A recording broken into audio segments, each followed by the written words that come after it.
s'ils sont libanais, s'ils défendent l'intérêt du Liban, qu'ils aident à réparer les coupures d'électricité, à nourrir le peuple, à éduquer, et qu'ils ne fassent pas l'intérêt d'une puissance extérieure contre les Libanaises et les Libanais. C'est en étant en face d'eux qu'on peut leur dire. C'est ce que j'ai fait tout à l'heure.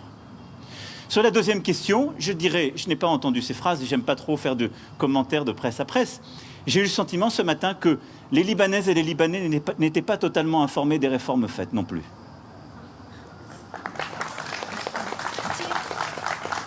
Monsieur le Président, vous avez parlé maintenant du Hezbollah. Moi, je vais un peu plus loin. C'est un parti hégémonique et c'est un parti qui domine la classe politique libanaise actuellement. Je voudrais savoir votre idée sur le pacte que ces responsables doivent faire.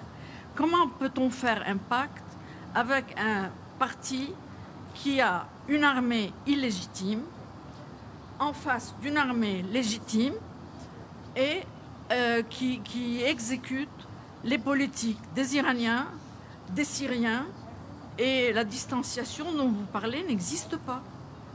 Donc, est-ce que vous allez parler aux Iraniens, vous allez faire une médiation? Comment on va résoudre ce problème? Car c'est le problème du Liban. Alors, en matière de médiation iranienne, j'ai vraiment souvent essayé, avec des fortunes diverses, comme vous le savez. Donc je n'ai aucune naïveté. Je partage tout ce que vous venez de dire, de la réalité de la situation. Mais je regarde aussi les forces politiques telles qu'elles sont organisées et, de facto, comment votre système politique s'est organisé. Et je ne peux pas faire comme si cela n'était pas. Ils sont là. Mais derrière eux, il y a des Libanaises et des Libanais aussi. La question, c'est comment on rebâtit une unité, comment on sort d'une privatisation des intérêts ou d'une soumission à des puissances extérieures pour retrouver une vraie souveraineté libanaise, qui passe par une armée libanaise souveraine qui ne dépend pas d'intérêts extérieurs. Ça fait partie de cette refondation. Mais ce pacte, entendons-nous bien, c'est un pacte des formations politiques existantes, nouvelles et à venir, avec le peuple libanais. Je pense que notre rôle, c'est d'essayer d'aider à cette émergence, par l'aide, par l'exigence politique, par la franchise que j'ai ce soir avec vous. Mais ça ne se fera pas d'un coup de baguette magique. Ça n'est pas moi qui, depuis maintenant 15 ans, les ai mis au gouvernement, les ai fait rentrer dans le système. Ça n'est pas moi. Mais je serais lâche ou hypocrite de vous dire ils ne sont pas là. Et donc, il faut rendre le peuple plus fort et ses instruments de souveraineté pour que toutes les sensibilités soient prises en compte sans que ce soit fait aux dépens des intérêts du peuple et de sa souveraineté. Je n'ai pas la réponse. Si quelqu'un avait la solution, ceux qui prétendent avoir une solution, ce sont ceux qui veulent les remplacer pour une même hégémonie, en vous disant c'est moi qui vais les remplacer, je vais vous protéger. La situation dans laquelle nous sommes, c'est ce qui fait qu'elle est si trouble, si complexe, si hésitante, c'est que c'est la caractéristique d'une crise. Le neuf est en train d'émerger et l'ancien tarde à disparaître. Et il faut que tout ça se fasse de la manière la meilleure possible pour le peuple. Donc je n'ai pas de naïveté, mais j'ai cette exigence. Monsieur le Président, Linda Mchleb, MBN TV. Deux petites questions. La première, on va faire une règle. Comme de... j'ai accepté une rallonge et que on est au-delà des horaires, je prendrai une question rapide par personne, à la condition que ce ne soit pas la même. Changer le système, c'est-à-dire vous avez la France a une initiative pour la solution politique du Liban, c'est-à-dire changer régime Taïf sous le patronage de la France. Deuxième question, croyez-vous que l'explosion... J'ai dit une seule, sinon vous n'êtes pas correct avec vos collègues parce qu'après je dois filer. Sur la première question, j'y ai déjà répondu. Il n'y a pas une solution française. Il peut y avoir une méthode que nous accompagnons. L'exigence des réformes de court terme pour le peuple libanais et les conditions pour l'émergence d'une offre politique et des réformes indispensables dans le champ politique. J'ai après très longuement répondu d'ores et déjà à ce que vous me demandez. Et donc il faut à la fois l'énergie du peuple, l'esprit de responsabilité des dirigeants et la pression que nous allons exercer. Mais vous ne pouvez pas me demander de me substituer à vos dirigeants. Ce n'est pas possible. En tout cas, ce ne serait pas une solution. Je ne vous rendrai pas service à faire ça. Oui, Monsieur le Président, c'est Joyce Akiki de la MTV. Les responsables libanais ont tué le peuple le 4 août et ils sont tous corrompus. Vous avez visité le port. À votre avis, est-ce que à côté de l'ammonium, il y avait un dépôt de feu d'artifice ou il y avait un dépôt de munitions illégales?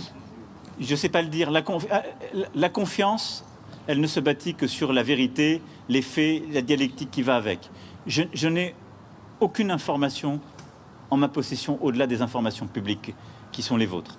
C'est pourquoi il faut une enquête internationale, ouverte, transparente, pour éviter que d'abord des choses soient cachées et aussi que le doute ne s'installe.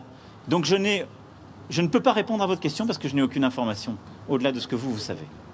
Mais j'ai vu avec beaucoup d'émotion le drame qui s'est noué, la violence de cette explosion, les corps ensevelis et je l'espère encore quelques vies qu'on pourra sauver dans les prochaines heures. Et ce sont les responsables libanais qui ont tué le peuple, à votre avis? Je vais pas, moi, donner des accusations alors que je défends le principe d'une enquête indépendante et transparente. Merci, Monsieur le Président. Monsieur le Président, s'il vous plaît, c'est Dina Ramadan Tabara de Télé Liban. S'il vous plaît, vous avez ressenti un attachement fort de la part du gouvernement libanais pour les réformes de Cèdre? Je ne suis pas là pour qualifier ce que je ressens, je suis là pour voir ce qui existe. Et donc, j'attends de voir. Merci. J'attends de voir. C'est avril 2018, Monsieur le Ministre. Hein. Avril 2018. Oui. Elles n'ont pas été faites. Ça n'est pas vrai. Et donc... Quel a été votre message, Monsieur le Président, pour le gouvernement libanais? Ça, l'exigence? Oui. Celui que je viens de donner. Merci bien. De la même manière. Monsieur le Président, le patriarche maronite... Allez, j'en prends deux dernières, hein, parce que là, vraiment, je suis au-delà des... Monsieur le Président, vous parlez d'une nouvelle ère, mais en même temps, vous rencontrez les présidents anciens et corrompus au Liban qui ont tué le peuple libanais et qui ont tué des Français de même. Donc comment... Mais qui fallait-il que je rencontre? Pas eux. Mais je l'ai rencontré ce matin, le peuple. Mais la difficulté... Je vais répondre à votre question qui m'a déjà été posée, à laquelle j'ai déjà répondu. Le paradoxe dans lequel vous êtes, c'est que depuis octobre dernier, vous avez en effet un mouvement pour lequel j'ai un infini respect, qui s'est soulevé. Mais il n'a pas trouvé aujourd'hui sa traduction politique. En tant que président de la République française, je n'ai pas à dire les responsables politiques qui ont été dans un système que vous contestez, légitimement élus et qui vous représentent, n'existent plus. Je n'ai pas non plus, moi, sans preuve, à dire ils ont telle ou telle responsabilité. Quelle est ma responsabilité? Aider le peuple, ce que je fais en venant. Avoir un discours de vérité et d'exigence avec eux, je l'ai eu, je peux vous le dire. Attendre d'eux dans des échéances précises des mouvements. Pousser pour une enquête internationale, transparente et claire qui permettra d'assigner des responsabilités, des vraies, pas celles que vous et moi on peut déclarer. Est-ce que la France profite de la continuité des mêmes dirigeants? Mais la France, elle ne profite de rien, elle vient vous aider. Elle vient vous aider. Mais la France, elle n'a pas à se substituer à la souveraineté libanaise. Et donc j'ai vu là, en même temps, d'autres acteurs de la société civile, mais quelque chose est en train de se passer qu'il faut accompagner. Et ce que je veux que vous touchiez du doigt, c'est que c'était infiniment plus facile pour moi de ne pas voir les forces politiques. J'aurais pu venir vous tenir ce discours-là. Pour nous de même. À vous. J'aurais pu vous le tenir. Je l'aurais tenu à eux parce que c'est plus difficile de leur tenir face à face et de leur dire « je reviendrai le 1er septembre ».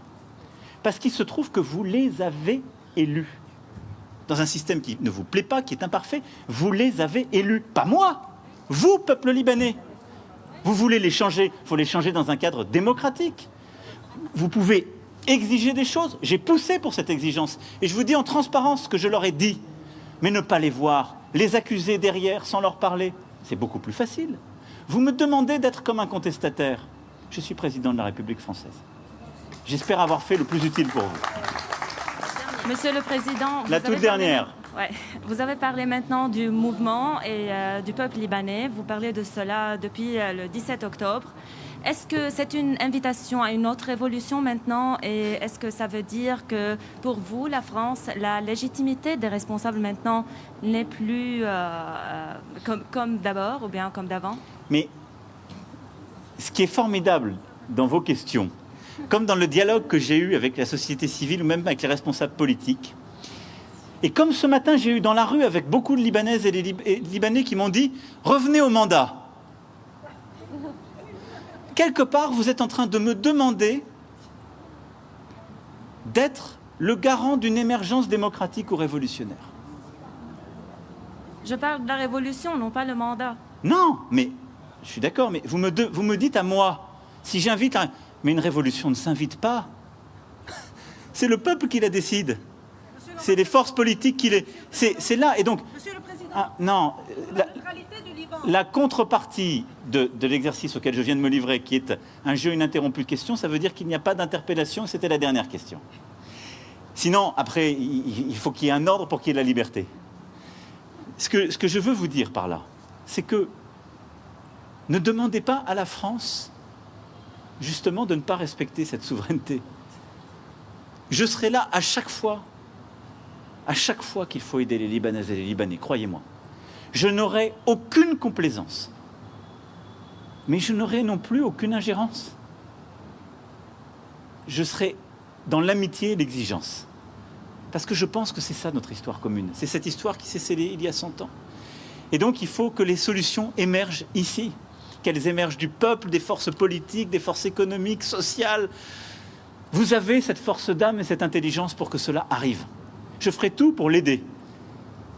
Mais ça n'est pas à moi à pointer du doigt en disant c'est cela et ça doit se passer ainsi. C'est pas mon rôle, c'est le vôtre. Non, je l'ai dit sur la neutralité et la désassociation, c'est ce à quoi je crains le plus. On vous remercie. Mais c'est celle qu'on a lancée, l'initiative, soyons clairs.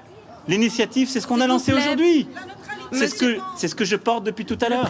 Le président de la République doit repartir. Nous vous remercions. Non, merci. j'ai pris toutes les questions. Merci à vous. L'initiative politique, c'est celle qu'on a lancée aujourd'hui. Merci, s'il vous plaît. En demandant à toutes les forces politiques, au président de la République, au Premier ministre, au président de l'Assemblée, de prendre leurs responsabilités dans les semaines qui viennent, de lancer les réformes que j'ai évoquées, de lancer le processus d'audit sans lequel l'économie du pays s'effondrera et d'accéder à un programme FMI. C'est ça, cette initiative. Et cette initiative politique, c'est celle qui peut permettre, avec un gouvernement d'union nationale, dans les prochains mois ensuite, de relever le pays et de permettre aux forces économiques, sociales, politiques d'émerger et de décider avec les Libanaises et les Libanais ce qui est bon pour eux. Merci à vous.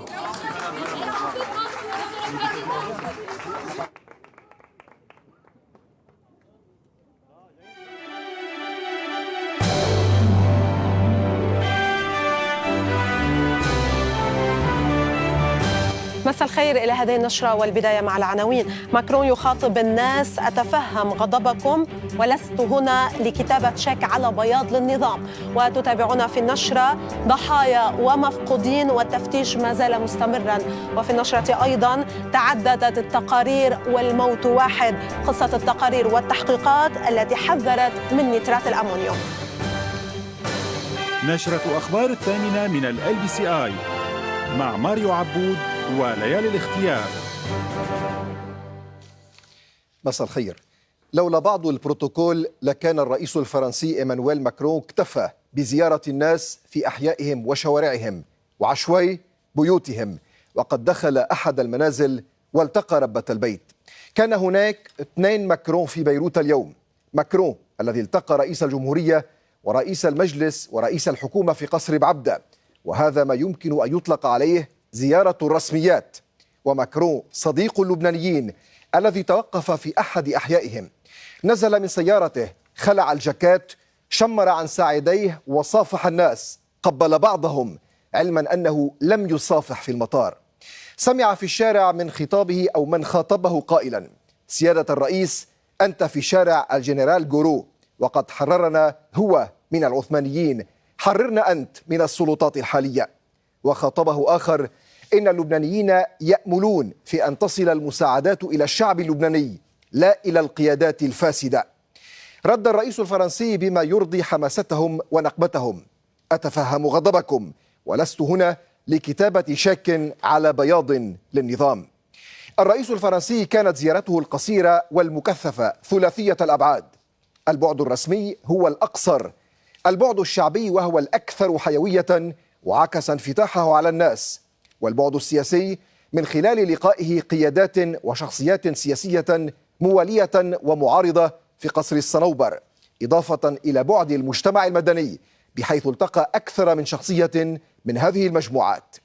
ماكرون الذي اقتصرت زيارته على يوم واحد سيعود في الأول من أيلول بالتزامن مع ذكرى المئوية لإعلان دولة لبنان الكبير في الأول من أيلول 1920 التي أعلنت في المكان الذي يجري فيه لقاءاته في قصر الصنوبر. الأهم من الزيارة ما بعدها، ولا سيما الفترة الممتدة من اليوم وحتى عودته في الأول من أيلول. فهل يمكن أن يحدث شيء فيما تبقى من شهر آب؟ لبنان ينوء تحت أكثر من عبء، العبء المستجد وهو كارثة الانفجار في المرفأ، والذي على الرغم من كل النظريات ونكاد نقول التنظيرات فإن حقيقة ما جرى تنتظر نتائج التحقيق الذي بدوره يثير انقساما بين رافض للتحقيق المحلي لأنه لا يثق به ومطالب بتحقيق دولي. أما على مستوى الضحايا فقد لامس العدد 150 ضحية، فيما لا يزال التفتيش قائما عن مفقودين. أما على مستوى الأضرار فقد أفاقت مناطق محيطة بالمرفأ ولا سيما الجميزي ومرم خايل والأشرفية وبرج حمود على هول الخسائر، وأصبح الآلاف من دون مأوى، فيما بدأت المساعدات العينية تصل، وبعض الدول استحدث جسرا جويا لإيصال المساعدات.